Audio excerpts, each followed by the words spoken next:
பவித்ரா, தூத்துக்குடி மாவட்டத்தில் தொடர்ந்து கனமழை பெய்து வரக்கூடிய சூழ்நிலையில் செந்தூர் எக்ஸ்பிரஸ் ரயிலில் பயணிகள் பாதி வழியில் நிறுத்தப்பட்டிருக்கின்றனர்.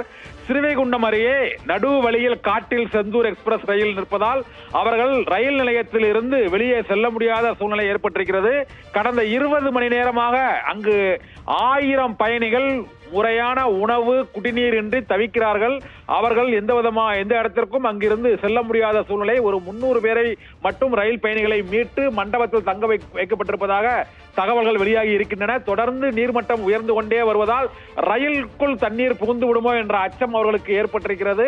அங்கு ஸ்ரீவைகுண்டத்தில் இருந்து கருங்குளம் செய்திநல்லூர் பாதையில் உள்ள ரயில் தண்டவாளத்தில் மண் அரிப்பு ஏற்பட்டு தண்டவாளம் பலவீனமாக இருப்பதால் செந்தூர் ரயில் புறப்படுவது சாத்தியமில்லாத ஒன்றாகிவிட்டது. தொடர்ந்து ரெட் அலர்ட் எச்சரிக்கை விடுக்கப்பட்டிருப்பதால் இந்த பயணிகளின் நிலை என்ன என்பதும் அவர்கள் சொந்த ஊருக்கு திரும்பி செல்ல முடியாமலும் ரயிலில் இருந்து எந்த பக்கமும் செல்ல முடியாமலும், ஏனென்றால் ஸ்ரீவைகுண்டத்தில் மட்டும் அங்கு 60 சென்டிமீட்டர் அளவுக்கு மழை பெய்திருக்கிறது. அருகில் காயல்பட்டினத்தில் 93 சென்டிமீட்டர் மழை. புறப்பட்ட ரயில் அந்தரத்தில் பாதி வழியில் நிற்கிறது.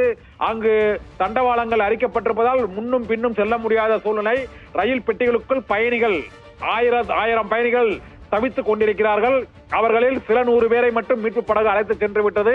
மீண்டும் மீட்பு பணியை தொடங்குவதற்குள் தண்ணீர் மேலும் அதிகரித்து விட்டது என்பதால் இப்போது அந்த இடத்திற்கு செல்ல முடியாத சூழ்நிலை. ஸ்ரீவைகுண்டத்திற்குள்ளும் செல்ல முடியாத சூழ்நிலை. இரண்டுக்கும் இடையில் அவர்கள் சிக்கி தவிப்பதால் எங்கு காணினும் தண்ணீர் வெள்ளம் சூழ்ந்திருப்பதால் ரயிலுக்குள் பயணிகள் நிற்கதியாக சிக்கி தவிக்கிறார்கள். அவர்களை மீட்கும்படி தொடர்ந்து நடைபெற்றுக் கொண்டிருக்கிறது. இப்போது இரவு பொழுதாகிவிட்டதால் இன்று இரவு ரயிலுக்குள் காட்டுக்குள் தண்ணீரின்றி விளக்கின்றி உணவின்றி அங்கு சிக்கி இருக்க வேண்டுமா அல்லது அனைவரும் அங்கிருந்து மீட்கப்பட்டு அருகில் எந்த ஊருக்கும் செல்ல இயலாது. ஸ்ரீவைகுண்டம் மிகச்சிறிய ஊர்.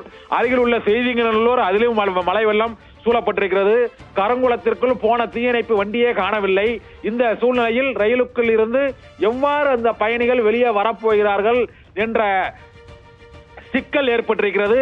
கழிவறை, உணவு, குடிநீர் ஆகியவை முறையான உணவும் குடிநீரும் மருந்துகளும் அவர்களுக்கு கிடைக்காமல் தவித்து வருவதாக அவர்கள் தொடர்ந்து அங்கு சமூக வலைதளங்களில் பதிவுகளை இட்டு வருகிறார்கள்.